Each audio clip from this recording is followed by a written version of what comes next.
হৃদয় খুলে শোনো গো ও উদ্যমদের আমার ভাই আমার বাবারা, আমার মা বোনদেরকে হৃদয় খুলে শোনার জন্য আহ্বান জানাচ্ছি। আমার আল্লাহ বলে দিয়েছেন ইন্নাল কাফিরিনা কানু লাকুম আদুওয়াম মুবিনা। আমার আল্লাহ বলে দিয়েছেন The heretics are the eternal enemy of the believers. ইমানদারদের প্রকাশ্য শত্রু হলো বেঈমান কাফেরেরা। নাউজুবিল্লাহ বলেন না। এই যে গাজার মুসলমান ইহুদিরা মারছে কিনা, বাংলাদেশের বর্ডারে আমি বুঝ হওয়ার পর থেকে বন্ধ, বাংলাদেশের বিভিন্ন বর্ডারে তার কাটার বেড়ায় দেখেছি হিন্দুস্তানের ওই বেঈমানেরা মুসলমানের লাশ ঝুলিয়ে দিয়েছে। কথা বলেন না কেন? দেখছেন কিনা? এত কিছু দেখার পরেও তাদের সাথে প্রেম করার আপনার প্রত্যয় আসে কোথা থেকে? বন্ধুরে আমার, মুসলমানের প্রত্যেকটা মানুষের, মুসলমান প্রত্যেকটা ছেলে মেয়ের মনের মধ্যে একটা ইচ্ছা রাখা দরকার যে আমাদের সবে বরাতে কোনোদিন তাদেরকে আনতে পারি নাই, আমাদের জুমার দিনে কোনোদিন আমরা তাদেরকে আনতে পারিনি, আমাদের মেরাজের দিনে তাদেরকে কোনোদিন আনতে পারিনি, আমরা ঈদ মিলাদুন নবীতে তাদেরকে কোনোদিন আনতে পারি নাই। কথা বলেন না কেন? প্রতিদিন যে আমরা নামাজ পড়ি 5 ওয়াক্ত নামাজে কোনোদিন আমরা তাদেরকে আমাদের কাছে আনতে পারি না। কথা বলেন না কেন? আমরা কি কখনো আনতে পারি না? আমরা যেহেতু আমাদের কোন ধর্মীয় চর্চার অংশের মধ্যে তাদেরকে ইনভলভ করতে পারি না, তাহলে আমরা কেমন করে তাদেরটা চর্চা করব?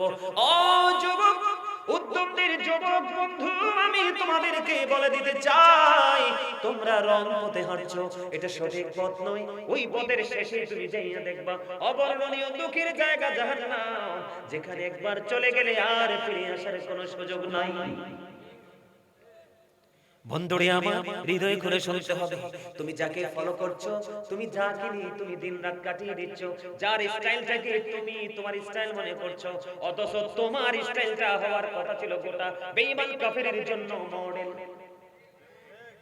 আমারটা মডেল হওয়ার কথা ছিল, কিন্তু আমি তাদের জন্য আমি মডেল হতে পারলাম না। সেটার একটা মাত্র কারণ আমরা এখনো পর্যন্ত স্টুপিড হয়ে আছি। কথা বলেন না কেন? এখন আমরা বোকা হয়ে আছি। আমরা যদি চালাক হতাম, আমরা যদি ইন্টেলিজেন্ট হতাম, আমরা যদি ক্লেভার হতাম, তাহলে আজকে আমরা বুদ্ধিমানের মতো, অবন্ধ চালাক মানুষের মতো আচরণ করতাম। তোমরা যাকে ফলো করছো, ওই সম্পর্কে আল্লাহ মেসেজ দিয়েছেন, উইদাতিল কাফিরিন। আপনি পৃথিবীকে জেনেছেন, পৃথিবীকে বুঝেছেন, বুঝতে কোনো অসুবিধা নেই। তবে ওইটা হলো অসুবিধা, যেটা আল্লাহ রাসূলকে ভুলিয়ে আপনাকে শুধু আপনার পৃথিবী নিয়ে ব্যস্ত রাখতে বাধ্য করে, ওই পৃথিবী আপনাকে জাহান্নাম ছাড়া আর কিছুই উপহার দিতে পারে না। আমার বানানো কথা নয়, সূরা আলে ইমরান 185 নম্বর আয়াতের শেষ অংশে আল্লাহ বলেছেন, আমাল হায়াতুদ দুনিয়া ইল্লা মাতাউল গুরুর।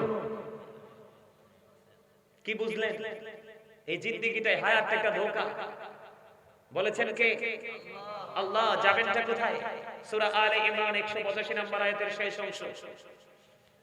এখান থেকে আমি এবার সোজা চলে গেলাম কোরআন শরীফের 19 পারা সূরা শুআরার 88 নম্বর আয়াতে আল্লাহ বলেছেন, ইয়াউমা লা ইয়ানফাউ মালু ওয়ালা বানুন। আপনি যাদের জন্য পাগল হয়ে আছেন, সম্পদ এবং সন্তান, এগুলো একটাও আপনার কাল হাসরে কাজে লাগবে না। নাউজুবিল্লাহ বলবেন না? তবে যারা আল্লাহর রাসূলকে নিয়ে ব্যস্ত থাকে, তারা ব্যতিক্রম, তারা ব্যতীত। দুনিয়ার সবই ধোঁকা, কিন্তু আজকে যে সময় দিচ্ছেন এটা কখনোই ধোঁকা হতে পারে, এটা ধোঁকা না। দিনের পথে নিজেকে, দিনের শিক্ষা অর্জন করার মধ্যে নিজেকে নিয়োজিত রাখা, এটা কখনো ধোঁকা না। আল্লাহ রাসূলের শরণে পথ চলা, এটা কখনো ধোঁকা না। একমাত্র সব ভুলে গিয়ে শুধু দুনিয়া নিয়ে ব্যস্ত হয়ে থাকা, এটা হলো ধোঁকা। আপনাদের এলাকায় কি মানুষ নাই? ওরা কি মৃত্যুবরণ করবে না? কথা বলে না। All men will die. সকল মানুষকে মৃত্যুবরণ করতে হবে। কোরআনে আল্লাহ বলেছেন না, কুল্লু নাফসি যায়কাতুল মউত। মৃত্যু এমন এক জিনিস, এটা যখন আপনার সামনে চলে আসবে, আপনি এটাকে এগেইনস্ট মনে করবেন, কিন্তু মুমিন এটাকে তোহফা মনে করবে, উপহার মনে করবে। সুবহানাল্লাহ বলেন না? তোহফাতুল মুমিনিল মউত। মৃত্যু হলো মুমিনের জন্য উপহার, আল্লাহর পক্ষ থেকে দেওয়া এক বিশেষ এক নিয়ামত। আপনাদের এলাকার মানুষ কি মরবে না? আজরাইলের সাথে কন্ট্রাক্ট হইছে? হ্যাঁ, কথা বলে না কেন? নাকি বাড়ির দরজা খুব শক্ত, আজরাইল এসে প্রবেশ করতে পারবে না? Just time, no complain, no argument. আজরাইল যখন আসবে তখন কোন ধরনের কোন এক্সকিউজ কি করা হবে না, গ্রহণ করা হবে না। যাবেন কোথায়? আজকে আপনারা এত সুন্দর জান্নাতের বাগান, কত মানুষ উপস্থিত হয়েছে, আপনারা বাড়িতে বসে আছেন কিসের নেশায়, কিসের আশায়? যেখানে আছেন সেখানে কি আজকে রাতটা পার হবে সেই কনফিডেন্স কি আপনার আছে? আপনি আজকে সারা রাতটা বাড়িতে জিন্দা বসা আরামে কাটাতে পারবেন, এটা কি আপনি বলতে পারবেন বুকে হাত দিয়ে?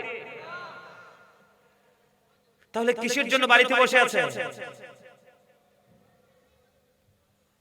আজকে যেখানে আসছেন এই চর্চার মাধ্যমে আপনার লাইফ স্টাইলকে আপনি চেঞ্জ করতে পারবেন।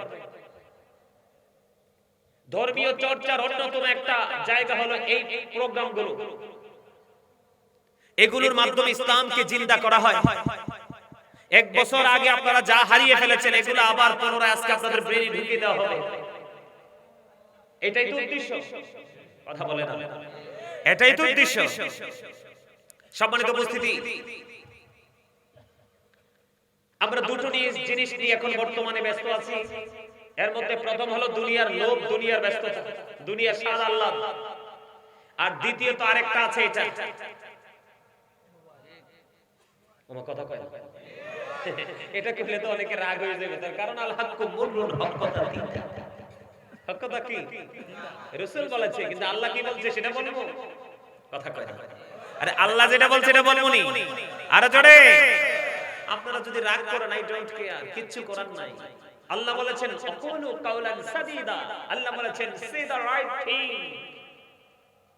সত্য কথা বলো, সঠিক কথা বলো। আর রাসূল দিক দিয়ে বলছে কি হক কথা একটু তিতা। আল্লাহ কে তিতা হইলো এটাই বলো। সুবহানাল্লাহ বলেন না কেন? আরে জোরে। কেন জানেন? ইসলাম is not only a religion but also complete code of life. ইসলামের মধ্যে আপনার আমার পরিপূর্ণ এবং পূর্ণাঙ্গ জীবন ব্যবস্থা রয়েছে। কেন? ইন্নাদ দীনা ইনদাল্লাহিল ইসলাম, ইসলাম আল্লাহর মনোনীত ধর্ম। এটা আমি কেন দেখালাম? এটার মাধ্যমে আপনি যে সংস্কৃতির অপসংস্কৃতির চর্চা আপনি করছেন, বিশেষ করে ইয়াং মেন যারা, তারা এদের একটা হাসে কি ভুল কথা কইলাম? কথা কয় না। এটা নিয়ে ব্যস্ত কে থাকে? ইয়াংরা থাকে না। এটার মধ্যে যা আছে সব কার? আমাদের এগেইনস্ট পার্টি যারা, তাদের বেঈমান, কাফের, মুশরিক, শয়তানি সকল কিছু। এখন শয়তানও আমাদের দুশমন, বেঈমান কাফেররাও আমাদের দুশমন। ওমা আমি বলছি না, আল্লাহ বলছে। কে বলেছে? আল্লাহ রাব্বুল আলামিন বলেছেন Satan is the eternal enemy of the believers. ঈমানদারদের প্রকাশ্য শত্রু হলো শয়তান। ইন্না শাইতানা লাকুম আদুউন ফাত্তাখিযুহু আদুওয়া। কিন্তু আজকে আপনারা যারা এখানে এসেছেন, আপনারা হিসাব ভিন্ন। কিভাবে? আল্লাহ আরেকটা চমৎকার মেসেজ দিয়েছে, আমার কাছে এটা অসম্ভব মধুর মতো মনে হয়। যতই বলি মনে হয় যে সবার কাছে বলতেই থাকি, আর সবাই যেন এটা ব্রেইনে সেটআপ করে নেয়। সেটা হলো আল্লাহ বলেছেন ইন্না কাইদা শাইতানি কানা দাঈফা। আল্লাহ বলেছেন শয়তান ডিসিপশন ইজ ভেরি উইক। শয়তানের ধোঁকা মুমিনের জন্য একেবারে দুর্বল। জোরে জোরে কন্না সুবহানাল্লাহ। তার মানে শয়তান সত্যিকারের মুমিনকে কখনোই গায়েল করতে পারে না। যেমনটি তার एग्जांपल হলেন আপনারা। আজকে আপনাদের গ্রামের অন্যান্য মানুষগুলোকে লেপের নিচে, কম্বলের নিচে ঘুম পাড়িয়ে দিয়েছে, কিন্তু আপনাদেরকে বলবো ইউ আর ভেরি ইন্টেলিজেন্ট। আপনাদেরকে আটকাতে পারে নাই, আপনারা চলে এসেছেন। জোরে কন্না সুবহানাল্লাহ। আরে আরে জোরে। খবর মজা লাগে না? কার কার কাছে? ওমা সবাই হাত তুলে দেয় তো, যার কাছে ভালো লাগে। আর যার ভালো লাগে না হাত তোলার দরকার নাই। কার কার কাছে মেসেজগুলো ভালো লাগতেছে হাত তোলে দেখান। ওই ভালো লাগে না, হাত তোলার কন্ডিশন ভালো না বাবুরে। আমি জানতাম না আপনাদের হাত যে দুর্বল, হাত নামান। কথা কয় না। আমি যদি জানতাম আপনাদের হাত এত দুর্বল, তাইলে আপনাদেরকে হাত উঠাইতে বলতাম না। এইভাবে হাত তুলে দেখাই দিবেন। এইভাবে কিভাবে দেখান? এইভাবে। এই তো ঠিক আছে। নারায়ে তাকবীর, নারায়ে রিসালাত, আহলে সুন্নাত ওয়াল জামাত। মাশাআল্লাহ হয়ে গেছে। 100% না হলো 85% এসে গেছে। আলহামদুলিল্লাহ বলেন। আরে জোরে, আরেকটু মহব্বতে। সুবহানাল্লাহ, আলহামদুলিল্লাহ, আল্লাহু আকবার, লা ইলাহা ইল্লাল্লাহ, এগুলাই তো জিকির। এগুলা কি সমস্যা? আপনাদের সমস্যা, অসুবিধা? কথা বলেন না প্লিজ। আলোচনা শুনবেন, আমার আলোচনা শুনবেন, তিনটা কন্ডিশন মানবেন। আমি আমার মূল আলোচনায় ঢুকতেছি। আমার আলোচনায় যখন আলোচনায় ঢুকবো, প্রাসঙ্গিক কোনো বক্তব্য চলবে না, আমি আমার বিষয়ের উপরে আলোচনা করব। তবে তার আগে আপনাদেরকে একটু সিগন্যাল দিতে চাই, অ্যালার্ট সিগন্যাল দিব। First condition, stop your mouth everybody. সকলের জবানকে বন্ধ রাখতে হবে। সেকেন্ড কন্ডিশন হলো you listening my lecture very attentively. আমার কথা সবাইকে মন দিয়ে শুনতে হবে। থার্ড কন্ডিশন, আপনি যদি বলেন আই সে ডোন্ট অ্যাকসেপ্টেবল, আমি বলবো I say go to your seat out of sight. আপনি সোজা আপনার এই সীমানা ছেড়ে বাসায় চলে যাবেন, ঘুমাবেন, আপনাকে আমরা কেউ ডাকবো না। আমি কখনোই কাউকে ডাকি না মাহফিলে আসেন, কারণ আপনার কবরে আপনি যাবেন, আপনার হিসাব আপনি দিবেন। কারণ আপনাকে নিয়ে আমার সময় দেওয়ার সুযোগ নেই, টাইম নেই। আমার কাছে যারা আসছে তাদেরকে আমি সময় দিব, আমার জন্য ফুল টাইম বরাদ্দ, ঠিক কিনা বলেন? আরে জোরে। আমার আজকে আলোচনার হেডলাইন হলো কি জানেন? আমার আলোচনার আজকে শিরোনাম হলো, হেডলাইন হলো, আল্লাহ বলেছেন ইয়া আইয়ুহাল্লাযীনা আমানু কু আনফুসাকুম ওয়া আহলিকুম নারা। আল্লাহ বলেছেন O believers, save yourself and your families from the fire. আল্লাহ ঈমানদারকে দেখে বলেছেন তুমি জাহান্নাম থেকে বাঁচো এবং তোমার পরিবারকেও জাহান্নাম থেকে বাঁচাও। আমার মিশন হলো আজকে ওইটাই। সুবহানাল্লাহ বলেন। আরে জোরে। আমিও বাঁচবো, আপনাদেরকেও বাঁচাবো। বাঁচার জন্য ইনস্ট্রাকশন দিব, কিন্তু সেটা আপনাকে সাদরে গ্রহণ করতে হবে। আপনারা এখানে, আমি জানি এখানে অনারেবল পারসন আপনারা আছেন, সুশিক্ষা, শিক্ষিত, এডুকেটেড পারসন, শিল্পপতি, রিচ ম্যান, সবকিছু মিলিয়ে পাওয়ারফুল পারসন এখানে আছেন। কিন্তু এখানে যেহেতু আসছেন, আপনাকে অহংকার মুক্ত হয়ে বসতে হবে। আপনি মনে করতে হবে আই এম এ জিরো, আমার কাছে কিচ্ছু নাই, আজকে আমি নিতে এসেছি। তখন আপনি এখান থেকে বের হয়ে যাবেন হিরো হয়ে।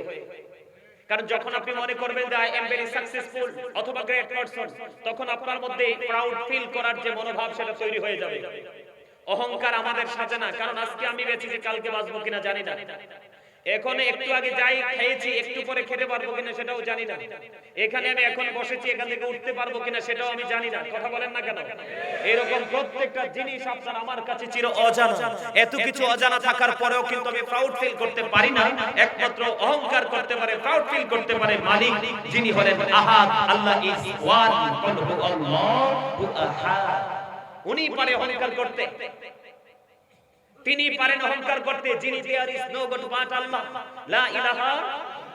তিনি পারেন একমাত্র অহংকার করতে। আমাদের কোনো অহংকার করার সুযোগ নেই, কারণ আমাদের কখন আছি, কখন যাব, কখন কি হবে, এটা আমরা কিছুই জানি না। তাই এই জন্য আমাদেরকে অহংকার মুক্ত হয়ে বসতে হবে, তাহলে আমরা নিয়ামতে পরিপূর্ণ বান্দাদের অন্তর্ভুক্ত হতে পারবো।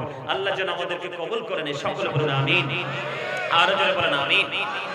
বন্ধুরে আমার, আমি আপনাদেরকে এই মোবাইলটা দেখিয়েছিলাম বন্ধু, দুই হাত উঁচু করে বলতে দেখাতে বলেছিলাম, এই যে মোবাইলের মাধ্যমে যা কিছু আছে সব কিছু আপনার আমার এগেইনস্ট, কোরআন হাদিস বিরোধী। একমাত্র আমাদের ওয়াজ, গজল, কিছু ভালো জিনিস ছাড়া সবটাই বন্ধু ব্যাড সাইড। কথা বলে না কেন? এর মধ্যে সবচেয়ে বড় ভয়ঙ্কর, সবচেয়ে বড় মর্মান্তিক, সবচেয়ে বড় হৃদয় বিদারক, সবচেয়ে বড় ভয়ঙ্কর যে জায়গাটা, এটার মধ্যে যা কিছু আছে সব বন্ধু বেঈমান, কাফের, মুশরিকের অপসংস্কৃতি, যেটা মুসলমানকে ভিতর বাহির থেকে আক্রমণ করে ধ্বংস করে দিয়েছে। আমার আল্লাহ বলে দিয়েছে, বান্দারে কেন তোমরা এখনো সাবধান হলে না? কেন তোমরা এখনো সাবধান হও না? তোমরা কিসের নেশায় কোন জগতে পড়ে আছো? তোমরা কি বোঝো না একদিন তোমরা ছিলে না, আজকে তোমরা পৃথিবীর বুকে আছো, আরেকদিন তোমরা থাকবে না। যেদিন থাকবে না সেদিন তোমাদের কে হবে সঙ্গী, সেটাকে একটাবার ভাবো না। যদি ভেবে থাকো তাহলে তোমাদেরকে বন্ধু একটা জায়গায় দাঁড়াতে হবে। আল্লাহ রাব্বুল আলামিন বলে দিয়েছেন, ইন্নাল কাফিরিনা কানু লাকুম আদুব্বাম মুবিনা। হবে সব আছেন না এখানে? কেউ আসেনি কোরআনে? আব্দুল্লাহ দেখান নাই আয়াতটা আসেনি, কারণ এটা তাদের বিপক্ষে যাইতে পারে। আপনাদের হুজুরে ছিলেননি, উনি আপনাদের এলাকার নেই। হুজুরে কি কইছে? কোরআনের আয়াতটা কোরআনে আছে। বন্ধু হৃদয় খুলে শোনো গো, ও উদ্যমদের আমার ভাই, আমার বাবারা, আমার মা বোনদেরকে হৃদয় খুলে শোনার জন্য আহ্বান জানাচ্ছি। আমার আল্লাহ বলে দিয়েছেন, ইন্নাল কাফিরিনা কানু লাকুম আদুব্বাম মুবিনা। আমার আল্লাহ বলে দিয়েছেন, The heretics are the eternal enemy of the believers. ইমানদারদের প্রকাশ্য শত্রু হলো বেঈমান কাফেরেরা। নাউজুবিল্লাহ বলেন না। এই যে গাজার মুসলমানকে ইহুদিরা মারছে কিনা, বাংলাদেশের বর্ডারে আমি বুঝ হওয়ার পর থেকে বন্ধ, বাংলাদেশের বিভিন্ন বর্ডারে তার কাটার বেড়ায় দেখেছি হিন্দুস্তানের ওই বেঈমানেরা মুসলমানের লাশ ঝুলিয়ে দিয়েছে। কথা বলেন না কেন? দেখছেন কিনা? এত কিছু দেখার পরেও তাদের সাথে প্রেম করার আপনার প্রত্যয় আসে কোথা থেকে? বন্ধুরে আমার, মুসলমানের প্রত্যেকটা মানুষের, মুসলমান প্রত্যেকটা ছেলে মেয়ের মনের মধ্যে একটা ইচ্ছা রাখা দরকার যে আমাদের সবে বরাতে কোনোদিন তাদেরকে আনতে পারি নাই, আমাদের জুমার দিনে কোনোদিন আমরা তাদেরকে আনতে পারিনি, আমাদের মেরাজের দিনে তাদেরকে কোনোদিন আনতে পারিনি, আমরা ঈদ মিলাদুন নবীতে তাদেরকে কোনোদিন আনতে পারি নাই। কথা বলেন না কেন? প্রতিদিন যে আমরা নামাজ পড়ি, 5 ওয়াক্ত নামাজে কোনোদিন আমরা তাদেরকে আমাদের কাছে আনতে পারি না। কথা বলেন না কেন? আমরা কি কখনো আনতে পারি না? আমরা যেহেতু আমাদের কোন ধর্মীয় চর্চার অংশের মধ্যে তাদেরকে ইনভলভ করতে পারি না, তাহলে আমরা কেমন করে তাদেরটা চর্চা করব?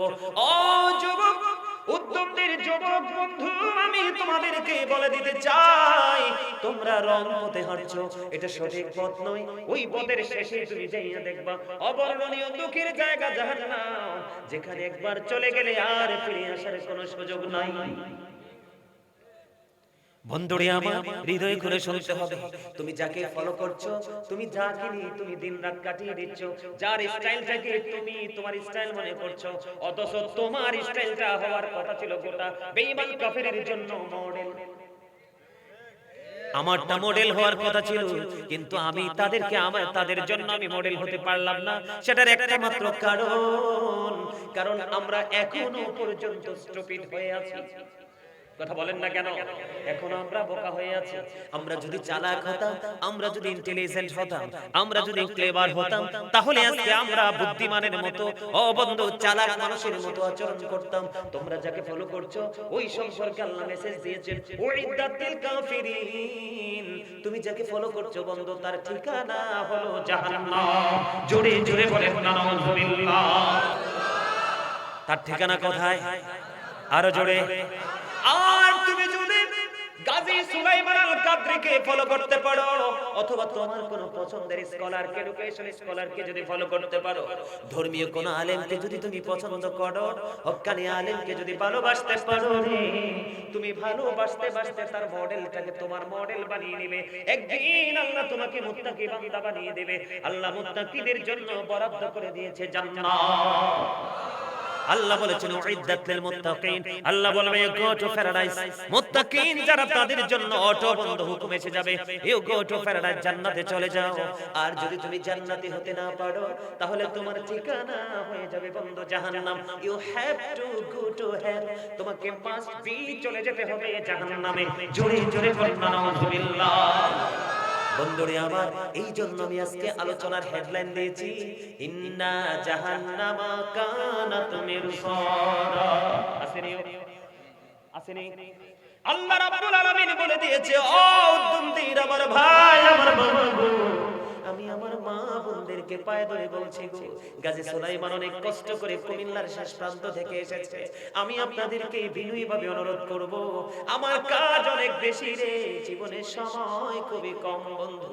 আমি আপনাদেরকে বিনীতভাবে অনুরোধ করব, আপনার হৃদয়ে জানালা খুলে শুনেন, জাহান্নাম জাহান্নামীদের জন্য ওত পেতে বসে আছে। জোরে জোরে বলেন না নাউজুবিল্লাহ। আর জোরে বলেন না নাউজুবিল্লাহ। বন্ধু, এটা তো ভয়ঙ্কর হবে রে। এই ভয়ঙ্করতা বর্ণনা করে বন্ধু শেষ করতে পারবো না। আমি যদি তোমাদেরকে বলে দিতে চাই বন্ধু, জাহান্নাম কত নির্মম হবে, জাহান্নাম কত ভয়ঙ্কর হবে রে। ও বন্ধু, রাসূল বলে দিয়েছেন, আল কবারু রাউজাতুম মিন রিয়াদিল জান্নাতি ওয়া হুফরাতুম মিন হুফারিন নার। আমার রাসূল জানিয়ে দিয়েছে বন্ধু, কবরটা জান্নাতের একটা বাগান হবে, জাহান্নামের একটা গর্ত হবে। ও বন্ধু, যাদের কবর জাহান্নাম হয়ে যাবে বন্ধু, কেমন করে সেই দিন কাকে তুমি দোষ দিবা গো? কারো উপর তুমি দোষ চাপিয়ে দিতে পারবা না। আমি তোমাদেরকে বলে দিতে চাই, এবং তুমি কেন অপরাধী হচ্ছ, তুমি যা সাজা কেন পাচ্ছ, তুমি মনে মনে চিন্তা করতে পারবা না যে আমি কেন সাজা পাচ্ছি।